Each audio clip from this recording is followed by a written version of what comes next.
اس لیے ہمیں قرآن و سنت سے یہ جانچنا چاہیے کہ اللہ کے بندے کون ہیں۔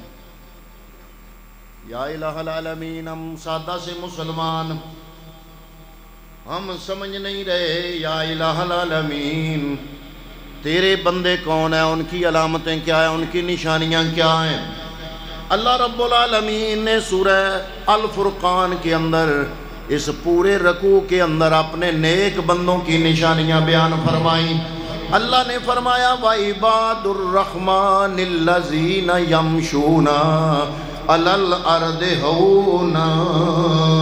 اللہ رب العالمین ارشاد فرماتا ہے پہلی نشانی رحمان کے بندوں کی، اللہ کے بندوں کی جو پہلی نشانی اللہ نے اپنے قرآن مجید میں بیان فرمائی۔ حضرات محترم، افسوس تو یہ ہے کہ یہ جدید ٹیکنالوجی آ گئی ہے، بندہ ہر موبائل میں قرآن مجید فیڈ کر سکتا ہے، لیکن کم یا مسلمانوں کے ایسے موبائل ہوں گے جن میں قرآن فیڈ ہو، جن میں قرآن فیڈ ہو اور قرآن کی تلاوت ہوتی ہو۔ حضرات محترم، آج تو ترجمے والے قرآن پاک بھی ہر موبائل میں فیڈ ہو سکتے ہیں، لیکن ہم کتنا ٹائم باقی چیزوں کو دیتے ہیں، کتنا ٹائم باقی چینلز کو دیتے ہیں، اور کتنا ٹائم قرآن مجید کو دیتے ہیں۔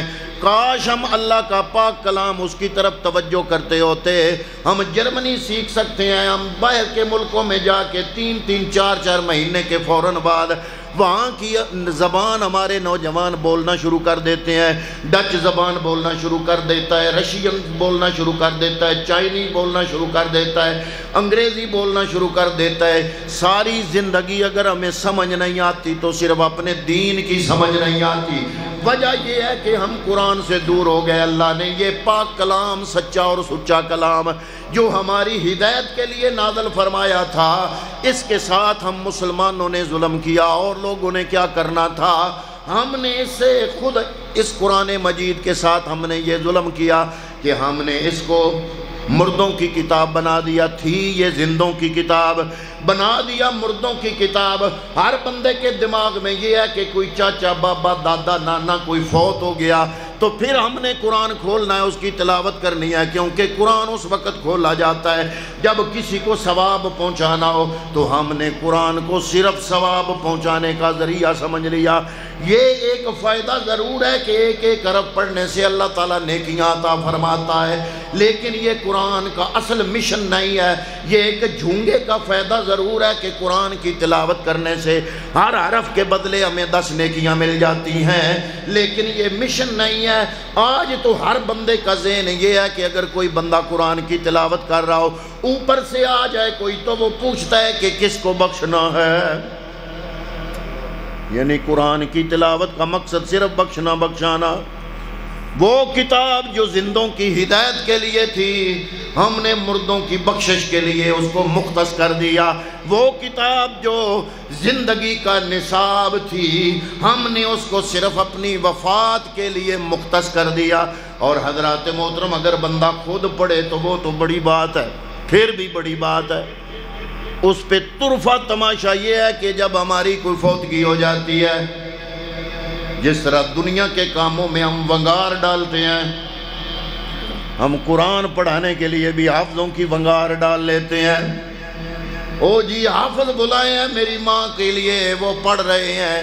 میں نے کہا تیری ماں کے لیے اتنا درد جتنا تیرے دل میں تیری ماں کا درد ہے، حافظوں کو اتنا درد نہیں ہے۔ کاش تم ایک سورت اس درد اور اس اپنائیت اور اس توجہ سے پڑھ لیتے اور اس کے بعد اللہ کی بارگاہ میں بخشش کی دعا کرتے، تو 100 حافظوں سے بہتر یہ تھا کہ تو 3 مرتبہ کل پڑھ کے اس کا ثواب اپنی ماں کو پہنچا دیتا۔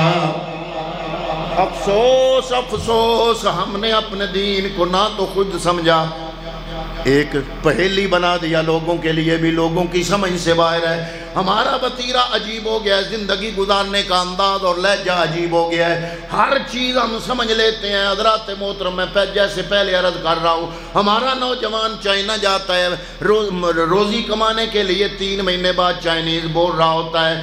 اگر وہ فرانس جاتا ہے تو 3 مہینے بعد ان کی زبان بول رہا ہوتا ہے۔ جاپان جاتا ہے تو 3 4 مہینے بعد جاپانی بول رہا ہوتا ہے۔ ہر مسلمان آج کا نوجوان ہر زبان بولتا ہے، ہر ہنر سیکھ لیتا ہے۔ اگر اس کو کچھ آتا نہیں تو اپنے دین کا کچھ نہیں آتا۔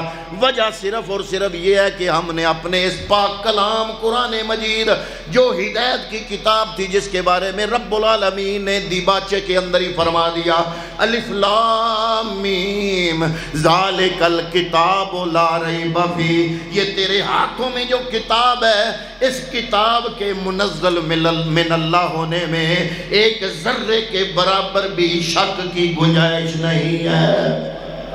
یا اللہ یہ کیا ہے؟ فرمایا ھدی للمتقین الذین یؤمنون بالغیب ویقیمون الصلاۃ ومما رزقناہم ینفقون۔ کاش یہ دو آیتیں پڑھ کے سمجھ جاتے تو زندگی بدل جاتی۔ اللہ نے قرآن مجید کے دیباچے میں اس قرآن مجید کی جو تفصیلات، اس کے جو فوائد بیان فرمائے ہیں حضرات محترم، اس پر ہم توجہ دے لیتے۔ بہرحال